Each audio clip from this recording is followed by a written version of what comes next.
Hello friends, कैसे हैं आप सब। आई होप आप सब अच्छे होंगे।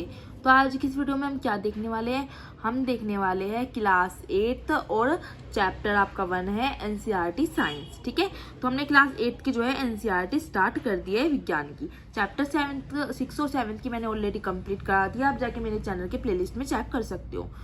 तो हमारे चैप्टर का नाम क्या है, फसल उत्पादन एवं प्रबंधन। ठीक है, तो चैप्टर फर्स्ट है आपका। तो चलिए स्टार्ट करते हैं। सबसे पहले हम क्या देखेंगे, हम देखेंगे फसल। फसल क्या होती है, जब एक बड़े क्षेत्र में एक ही किस्म के अनेक पौधे लगाए जाते हैं तो उसे क्या कहते हैं, फसल।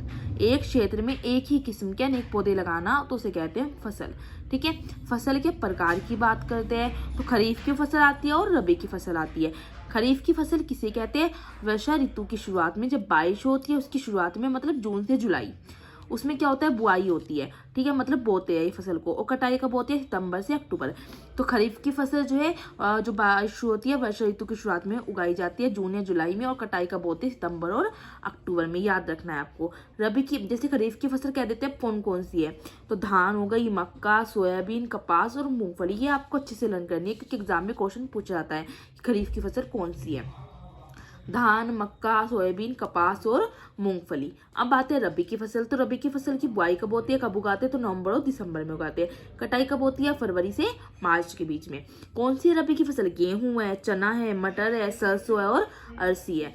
ठीक है, ये क्या आ जाती है, दोनों फसल आ जाती है। तो फसल उत्पादन के चरण क्या होते हैं, पहला चरण इसका क्या आता है कि मिट्टी को तैयार करते हैं। दूसरा आता है कि फिर बुआई करते हैं मतलब उगाते हैं। तीसरा क्या आता है, खाद और उर्वरक डालते हैं। फिर आती है सिंचाई करना। फिर आता है खरपतवार से सुरक्षा। फिर आता है कटाई। फिर आता है थ्रेशिंग। फिर आता है भंडारण। तो ये क्या है, ये 8 चरण है जो फसल उत्पादन के है। अब हम एक एक को डिटेल में पढ़ेंगे। सबसे पहले आता है मिट्टी तैयार करना। तो मिट्टी को उलटने पलटने से क्या हो जाती है, पॉली बन जाती है। इसे क्या कहते हैं, जुताई करना कहा जाता है। गहराई से मिलने वाले जो पोषक होते हैं उन पदार्थों को ऊपर लाना। जड़ें आसानी से मिट्टी में वृद्धि करके क्या कर पाती है, शोषण कर पाती है। और मित्र जो जीवाणु होते हैं उनकी संख्या में वृद्धि कर पाते हैं। मिट्टी की जब जुताई होती है तो उसमें कुछ औजारों का प्रयोग होता है। वे कौन से औजार है, वे औजार होते हैं हल होता है, कुदारी और कल्टीवेटर। तो आपको याद रखना है। दूसरा पॉइंट है आपका कौन सा, बुआई। ठीक है, तो बुआई करना कैसे होता है, साफ स्वस्थ रोग विहीन बीजों को मिट्टी में डालते हैं और वो मिट्टी में डालना ही बुआई करना कहलाता है। इसके लिए बुआई करने के लिए भी कुछ औजार यूज होते हैं। एक तो परंपरागत होता है और एक सीड ड्रिल। ठीक है, ये क्या है, ये औजार है। अब तीसरी विधि क्या थी, तीसरी विधि थी खाद और उर्वरक डालना। तो मिट्टी में हुई पोषक पदार्थों की कमी को दूर करने के लिए उसमें खाद और उर्वरक डाले जाते हैं। मृत पादप और जंतुओं के जो अपशिष्ट होते हैं उन पदार्थों के द्वारा खाद को बनाया जाता है। इनका अपघटन जो होता है वो सूक्ष्म जीवों के द्वारा ही किया जाता है।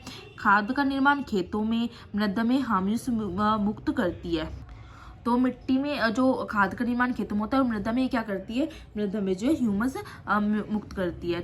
ठीक है, तो इसमें खाद में क्या होते हैं, पोषक पदार्थ थोड़े कम होते हैं।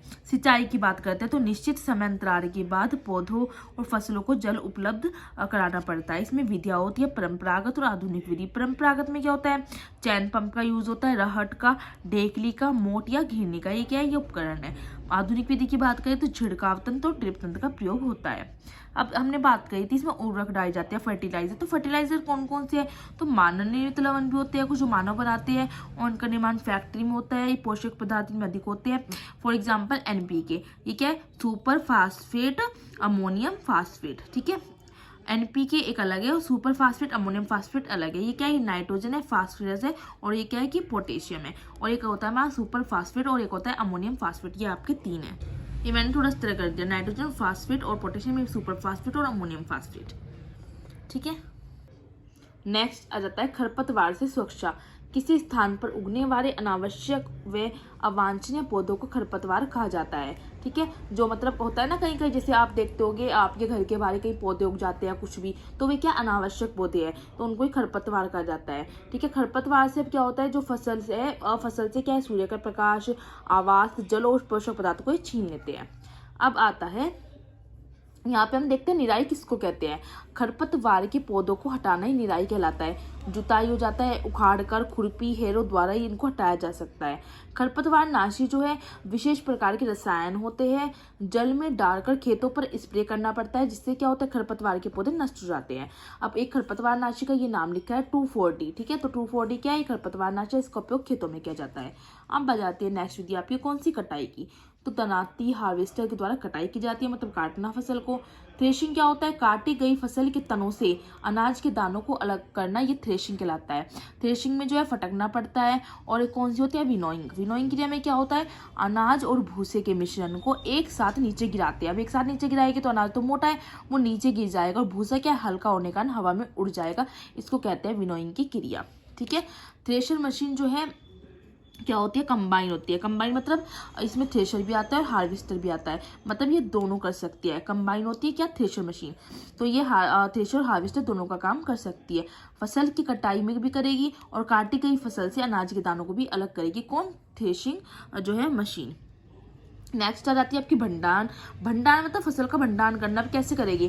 तो धूप में अनाज को सुखाएगी, जाहिर सी बात है। या हम बोरियों में भर के रख सकते हैं, बड़े बड़े धातु के पात्र में भर के रखेंगे, ठीक है। साइलों में भरेंगे। अब साइल क्या होता है? ये साइलों का मतलब होता है बहुत बड़े बर्तन।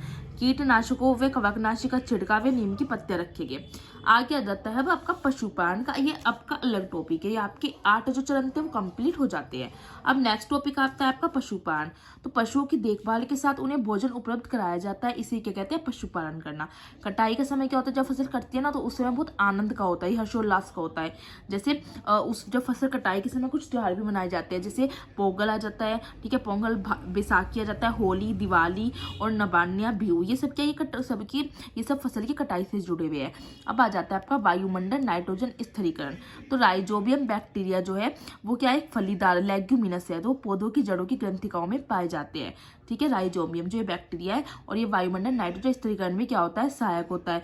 धान को शीत ऋतु में क्यों नहीं उगाया जा सकता? अब ये क्वेश्चन है, ठीक है। तो क्वेश्चन क्या है कि धान को शीत ऋतु में क्यों नहीं उगाया जाता है? क्योंकि धान को क्या होता है? बहुत ज्यादा पानी की आवश्यकता होती है, इसीलिए इसे वर्षा ऋतु में उगाया जा सकता है, शीत ऋतु में नहीं। तो चैप्टर क्या हो जाता है? आपका कंप्लीट हो जाता है। अब मैं स्टार्टिंग से क्या कर रही हूँ? आपको जो है वीडियो दिखा रही हूँ। अब आपको क्या करना है? देखिए, वीडियो को पॉज करना है और वीडियो को नोट कर लेना है। जो भी मैंने नोट्स में आपको दिखा रही हूँ ना, वीडियो को पॉज करके आपको नोट्स अपने बना लेने हैं, जो भी आपकी कॉपी है, रजिस्टर है, ठीक है। और फिर आपको दोबारा से वीडियो देखनी है और अच्छे से समझना है मैंने आपको क्या बताया है। 2 बार देखने के बाद आपको इजीली समझ आ जाएगा, और अपने नोट्स आपको रिवाइज करते रहना है, तो उससे आपके अच्छे तरह से जो है चैप्टर समझ आ जाएगा किस चैप्टर में एटलीस्ट है क्या।